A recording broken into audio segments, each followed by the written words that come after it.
പിതാവായ ദൈവത്തിൻ്റെയും കർത്താവായ യേശുക്രിസ്തുവിൻ്റെയും നാമത്തിലുള്ള സ്നേഹവന്ദനം ഞാൻ നിങ്ങളെ അറിയിക്കുന്നു. പ്രിയമുള്ളവരെ, വലിയൊരു പുരുഷാരത്തോടെ നമ്മുടെ കർത്താവായ യേശുക്രിസ്തു സുവിശേഷം പ്രസംഗിക്കുന്നതിനിടയിൽ ഒരാൾ വന്ന് ചോദിച്ചു, ഗുരു, ഞാൻ എൻ്റെ സഹോദരനുമായി പിതൃസ്വത്ത് പങ്കുവെക്കുവാൻ സഹോദരനോടൊന്ന് കൽപ്പിക്കണം എന്ന് പറഞ്ഞു. ക്ഷണത്തിൽ യേശു പറഞ്ഞത്, എന്നെ നിങ്ങളുടെ ഇടയിൽ ന്യായം വിധിക്കുന്നവനും പങ്കിടുന്നവനും ആക്കിയത് ആര് എന്ന് ചോദിക്കും. എന്നിട്ട് യേശു പറഞ്ഞത്, സകലവിധ ദ്രവ്യാഗ്രഹവും സൂക്ഷിച്ച് ഒഴിഞ്ഞുകൊള്ളുവിൻ. ഒരുവന് സമ്പത്ത് ഉണ്ടായാലും അവൻ സമ്പത്തല്ല അവന് ജീവന് ആധാരമായിരിക്കുന്നത് എന്ന് പറഞ്ഞു. യേശു വീണ്ടും ഒരു ഉപമയും പറഞ്ഞു. ധനവാനായ ഒരു മനുഷ്യന് അവൻ്റെ ഭൂമി ധാരാളം വിളവുണ്ടായി. അവൻ തന്നോട് തന്നെ ഇപ്രകാരം പറഞ്ഞു, അനവധി കാലത്തേക്ക് വേണ്ട ധാന്യങ്ങൾ വിളഞ്ഞിരിക്കുകയാണ്. ഇവയെല്ലാം ധാന്യങ്ങൾ സൂക്ഷിക്കുവാൻ ഞാൻ എൻ്റെ കളപ്പുരകളെയൊക്കെ പൊളിച്ച് വലുതായി പണിയും. എന്നിട്ട് ഈ ധാന്യങ്ങളെല്ലാം അവിടെ കൂട്ടിവെക്കും. എന്നിട്ട് അവൻ തന്നോട് തന്നെ ഇപ്രകാരം പറഞ്ഞു, അനവധി സംവത്സരത്തേക്ക് വേണ്ടതെല്ലാം സംഭരിച്ചിരിക്കുന്നു, തിന്നുക, കുടിക്കുക, ആനന്ദിക്കുക എന്ന് പറഞ്ഞു. യേശു ഉടനെ മറുപടി പറഞ്ഞത്, ദൈവം പറഞ്ഞത്, പോഷ, നീ ഇന്ന് നിൻ്റെ പ്രാണനെ ഞാൻ നിന്നോട് ആവശ്യപ്പെടും.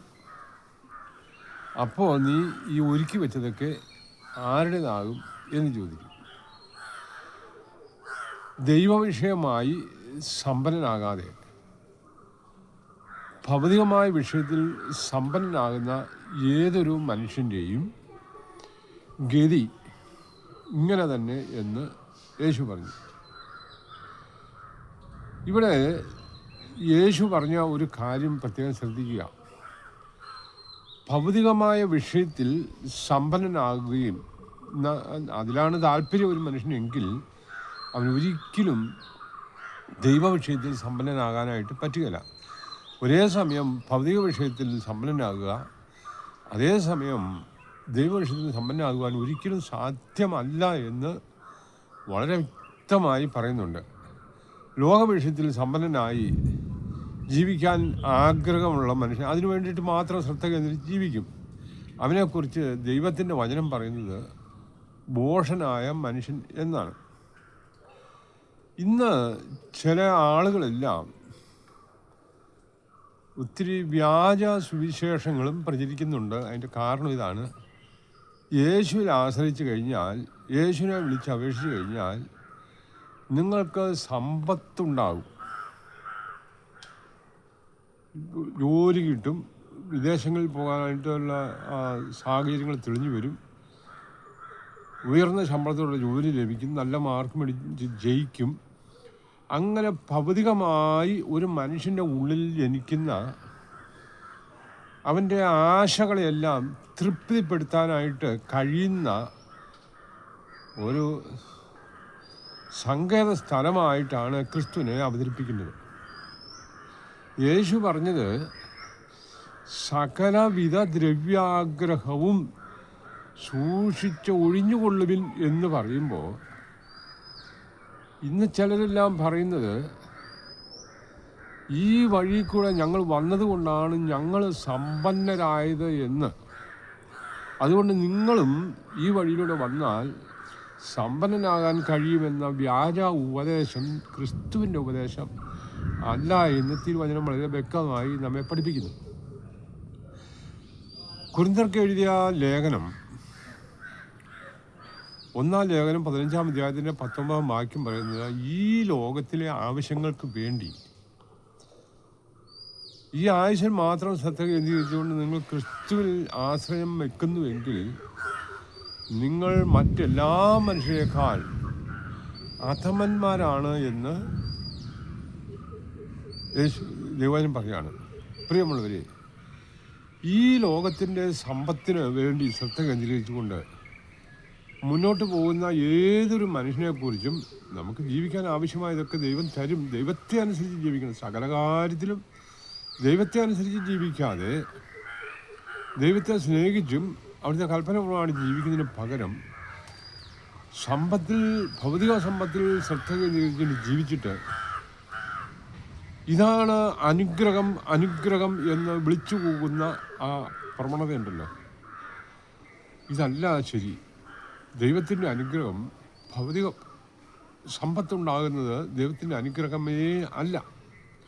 ആണെന്ന് തെളിയിക്കുന്ന ബൈബിൾ വചനങ്ങളൊന്നും ബൈബിൾ നോക്കിയാൽ കാണാനില്ല. പ്രിയമുള്ളവർ, ഒരേ സമയം തിരുവചനവും ഇങ്ങനെ പറയുന്നു.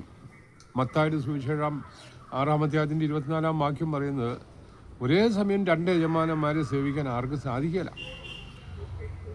ഒന്നുകിൽ ഒരുവനെ സ്നേഹിക്കും, അവനെ നിരസിക്കും. അല്ലെങ്കിൽ ഒരുത്തിനെ ബഹുമാനിക്കുകയും മറ്റവനെ നിന്ദിക്കുകയും ചെയ്യും. ധനത്തെയും, അതായത് ദൈവത്തെയും മാമോനെയും ഒരുമിച്ച് സേവിക്കാൻ ആർക്കും സാധിക്കില്ല. ഒന്നെങ്കിൽ പണം, അല്ലെങ്കിൽ ദൈവം. രണ്ടുപേരെയും കൂടെ ഒരുമിച്ച് സേവിച്ച് മുന്നോട്ട് കൊണ്ടുപോകാൻ കഴിയുമെന്ന് മനുഷ്യൻ വാശി പിടിക്കുകയാണ്. അത് തെറ്റാണ്. ഈ ലോകത്തിലെ ജീവിതം ഇന്നോ നാളെ തീരുന്നതാണ്. ഈ ജീവിതത്തിന് വേണ്ടി അല്ല നമ്മൾ ജീവിക്കേണ്ടത്.